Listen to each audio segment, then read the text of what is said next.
What's crazy about this is today we're so worried about climate change. It's such a political hot topic for people to discuss and fight about. And how much impact do humans have on climate change when you're looking at it from looking at the forest for the trees? When you bring that up, it's good. Humans definitely have. There's no question we have an impact on the climate and the environment through all kinds of things. It's not just the burning of fossil fuels. It's deforestation, it's agriculture, it's mining. All of these things have an impact on the environment. However, what you just said is important because within the larger framework, the impact that we are having on the environment in that context actually is quite minimal. That's the thing that most people don't understand because they're using, like you just said, they're using the impact of humans on the climate as now a political issue more than it is a scientific issue.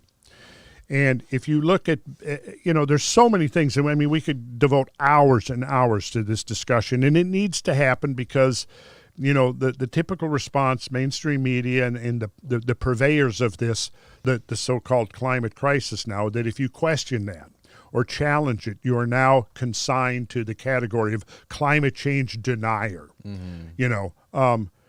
which, of course, I'm about as far as from a climate change denier as you could get because I'm talking about catastrophic climate change all the time, right?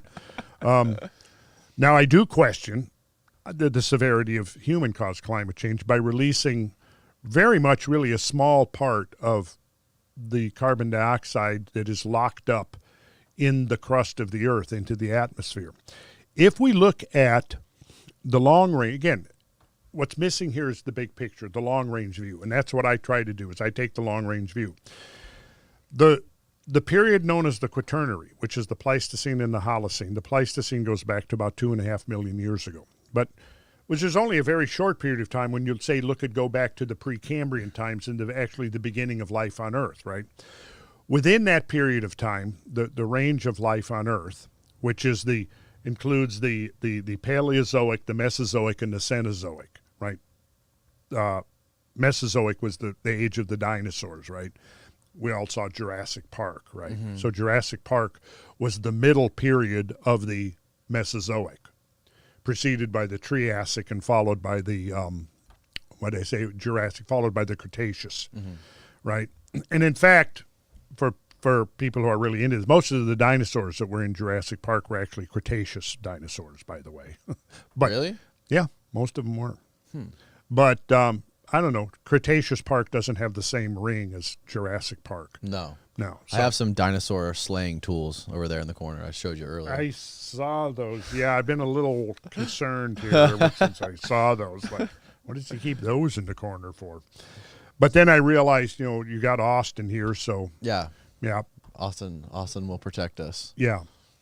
Oh, I thought it was for protection from Austin. Oh, no, Austin, we don't have to worry about No, Austin. we don't have to worry about him. Okay, good. So where was I? Yeah. Okay, so what I'm about to say was that if you look at the ambient concentration of carbon dioxide in the global atmosphere, the lowest throughout the entire range of the so-called Phanerozoic, which is the great eon encompassing Paleozoic, Mesozoic, and Cenozoic, right?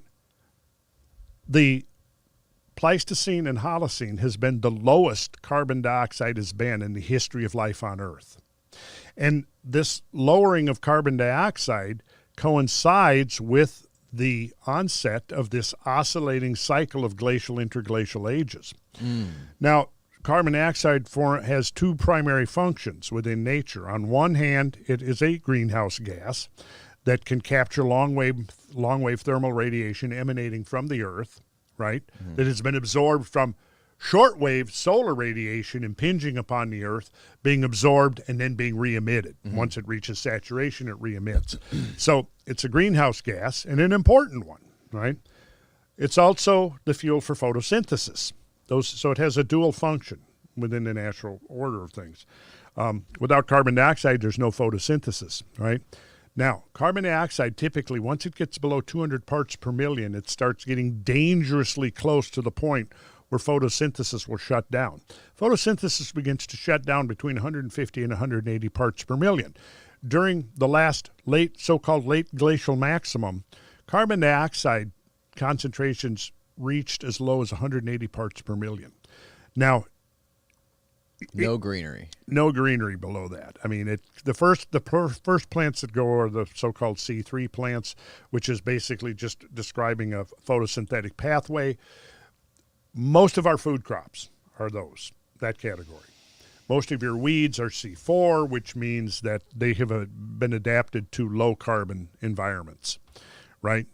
But most of the stuff we eat is adapted to a higher carbon dioxide environment. This is why commercial greenhouse growers ramp up the carbon dioxide to like 11 or 1,200 parts per million, which is three times or more the present day concentration in the atmosphere. Present day is around 200? No, about 406. 406, okay. Right now, yeah. And at the beginning of the Industrial Revolution, it was about 280. So throughout the 10,000 years of the Holocene, it apparently rose about 100 parts per million. Okay. It has risen another 120 parts per million, right? Yet, like I said, throughout most of Earth's history, carbon dioxide has been thousands of parts per million, right. Thousands of parts per million, and life was abundant, proliferating, right? And the Earth did not turn into a runaway hothouse, like has been predicted. Mm-hmm. So there's many nuances to this whole issue about climate change, and a couple of points to be made when we start talking about the increase in carbon dioxide. Number one, we can compare it like if we look in the last 10 or 12,000 years, our baseline is now the lowest that carbon dioxide has been in 600 million years.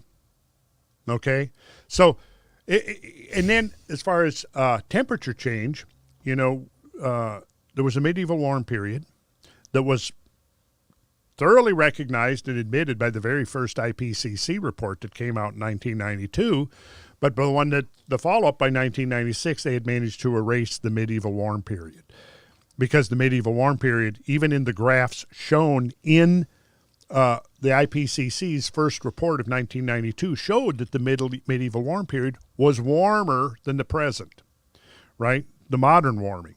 Well, this didn't fit the narrative. So by the time the 1996 report came out, the whole graph of climate change, temperature change from 1,000 years ago to now was basically flattened. So what they did was they got rid of the medieval warm period and the Little Ice Age. And so instead of the graph doing this, they flattened it out, and then they added, it's a complex thing what they did. Then they added instrumental record on the end that looks like it's going way up, because it is not accounted for the urban heat island effect, which is a whole nother question. But it was a completely contrived graph called the hockey stick. And this is the thing that has been utilized since the mid-90s now to incite this fear. Al Gore used it in... How could they get away with doing something like that? They didn't get away. They were called out on it. Okay. But the point is that the people that are calling them out on it are not getting the media coverage. Because look, at this point there's billions of dollars going into the whole climate change narrative. And so there's a huge disincentive to go, well, wait a second, the climate right now is no warmer than it's been many times throughout history. Mm-hmm. And I've written extensively on this, and I'm going to be publishing a lot of this on my website, talking about the periods of climate warmth have been always times of human prosperity. Right. As and compared reproduction as well, right? Oh, yeah. I mean, you have, because clearly when it's warm out, you have an extended growing period. Right. There's more food to eat. People get more food to eat. They get healthier. They get stronger. They live longer. Your pee gets smaller when it's cold. I've heard that, but I haven't put it to the test yet.